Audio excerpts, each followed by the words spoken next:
Hi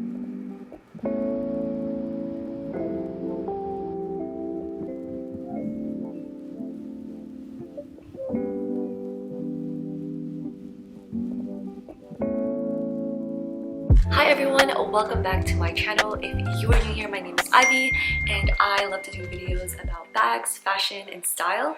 And today I have a pretty exciting review. I'm going to be doing a bag review of one of my favorite bags in my collection. It's actually the first ever designer luxury handbag that I ever purchased. So it's a little bit on the older side now. If you're interested in more videos like this, feel free to keep watching, and also feel free to check out the rest of my videos on this channel as well. So yeah, let us move right on to the review. As funny as it may be, this bag is very, very special to me. It holds a lot of sentimental value just because it was something that I was saving up for a very, very long time.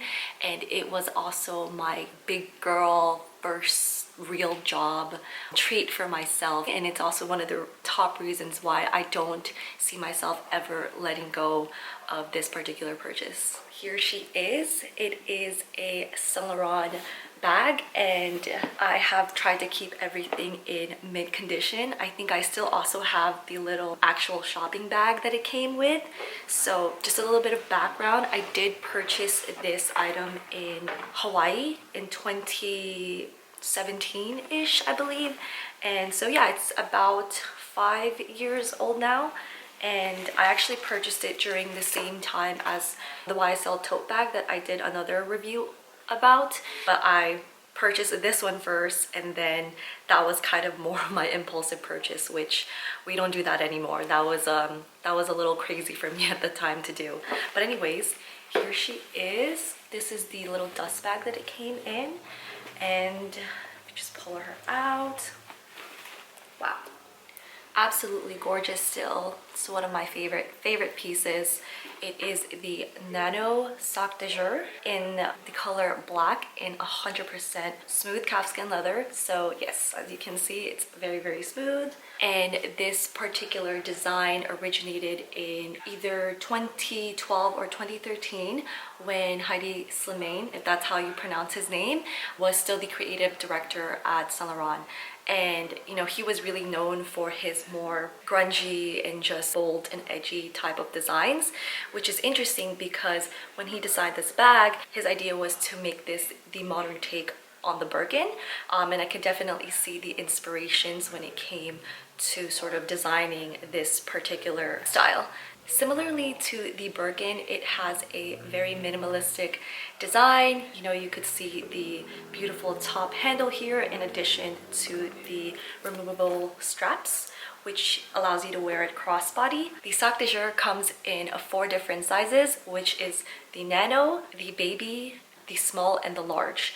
So as you kind of move to the larger sizes, they do start to look more like your regular tote bag as opposed to this one, which functions more as a crossbody bag. Kind of jumping into the technical features of this particular style, as you can see, this is the older version of the sac de jour, where it was definitely much more structured. And like I mentioned, it does have the detachable strap, which you will see connects through the interior, and it does have that beautiful brushed kind of antique gold sort of hardware that is just gorgeous. And all of these different snap closure here are removable, and it allows you to kind of open up the accordion part of this bag so that you could extend it a little more. Other little features inside, there's actually a small card insert that just has the logo embossed on the outside. It's a little hard to see in there, but it's in the back of the bag. And another thing is it does come with this little lock.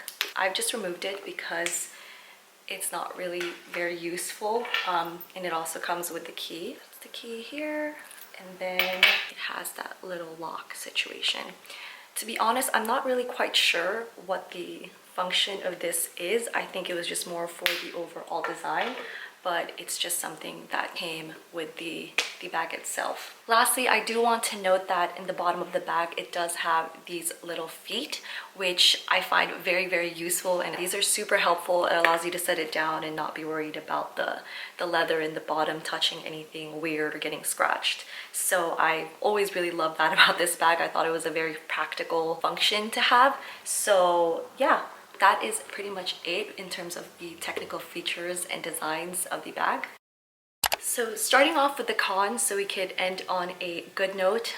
One of the things about this bag that I would say is a con is that the interior and exterior of the bag are both made from smooth calfskin leather. So that means it is very much prone to scratches, and I think even in the lighting here you'll probably find a couple of little scratches and just dents that just have happened in terms of the overall wear and tear of this bag. At first it really sucked that was the case, but I've grown to sort of love it a little bit. It just shows how long I've had it and how much I've used it. I still do try to take care of the bag as much as I can, though you know you can see the wear and tear. It's not necessarily a bad thing, at least for me. Another thing about this bag is that it is the nano. Even though it kind of does look a little big, and that just might be because my head is so small, it doesn't hold a ton. Like I mentioned a lot in my other videos, I'm very much an essentials type of girl, so I don't tend to fill up my bag with many things in general. But if you're someone who is looking to kind of put your whole life into your bag, then I definitely recommend sizing up to one of the larger versions, just because they will definitely fit a ton more. I think actually the large might hold actual laptop, so definitely take that into consideration when looking into the different sizes. Another con about this bag is that there is absolutely no zipper enclosure, so your bag is pretty much exposed. But yeah, if you're commuting or maybe you're taking this bag somewhere where it's really crowded, that in itself definitely compromises your items, so I would be very wary.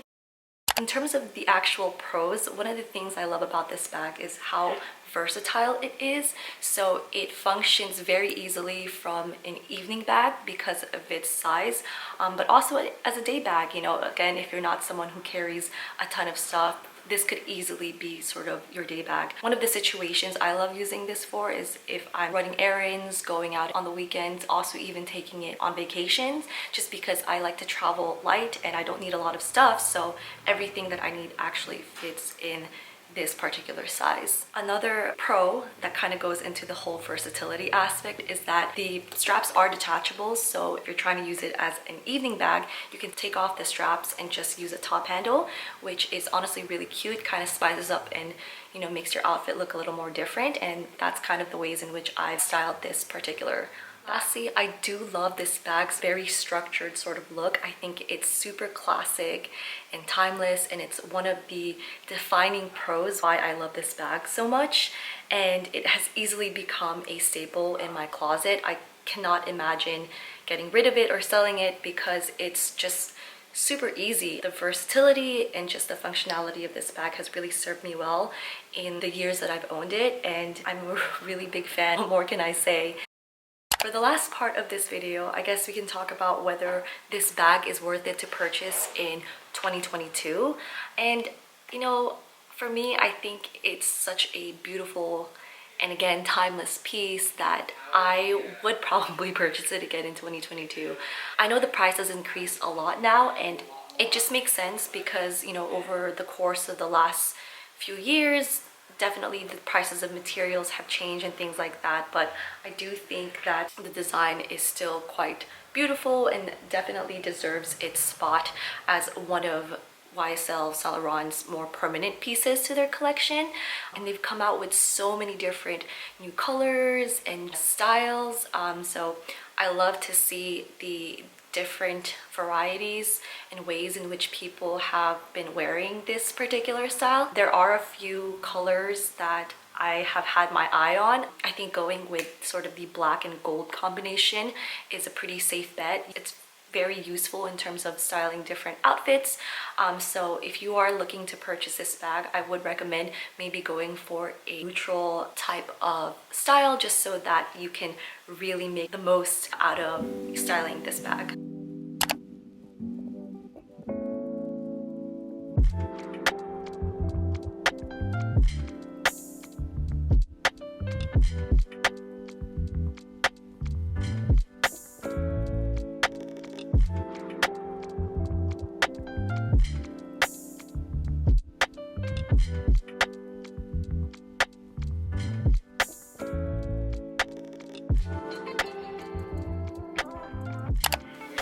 so that is it for this review. If you made it to the end, thank you so much. I know this gets really chatty, but I hope all the information that I've shared is very useful, you know, especially if you're considering purchasing this particular style. I definitely recommend going into maybe one of the stores that sells it so you can really get a grasp of what different styles and colors you like and what works for you and your lifestyle. If you do have this bag and maybe you've had it for a long time, or if you have one of the newer versions, I'd love to get your thoughts and your opinions, so feel free to comment down below. I read every single comment and I really do love hearing from you guys. So that is it for this video. Thanks so much again for tuning in. I will see you guys in the next one. Peace.